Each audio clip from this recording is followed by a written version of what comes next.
ថាសក់ដល់ហើយកម្មវិធីគេនឹងចាប់ផ្ដើមនៅម៉ោង8នេះហើយម៉ោង7គេឲ្យយើងជួបជុំគ្នាដើម្បីគេរៀបចំកន្លែងឲ្យយើងអង្គុយព្រោះយើងមានកាតមានខ្សែដៃសម្រាប់អង្គុយនៅកៅអីដែលមានពុកតិនហើយស្រួលអង្គុយមើលកម្មវិធីគេ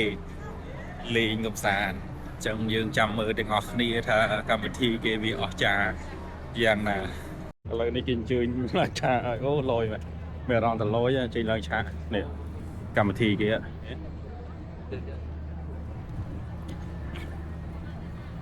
ឡូវហ្នឹងយើងឡើងតែសប្បាយជាមួយនឹងការញ៉ាំអីរកអីញ៉ាំឲ្យឆ្អែតវាឥឡូវមកដល់អង្គុយក្រោយគេម្ដង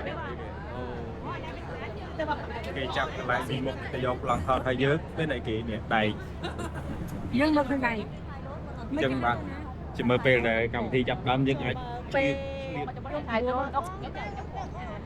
អត់ទេពួកគាត់ខ្ញុំមកតាំងពី early ហ្នឹងមែនទេបងមកសិអូយតែអីយើងនៅតែឆ្លៀតយើងឆ្នៃទៅតាមហ្នឹងយើង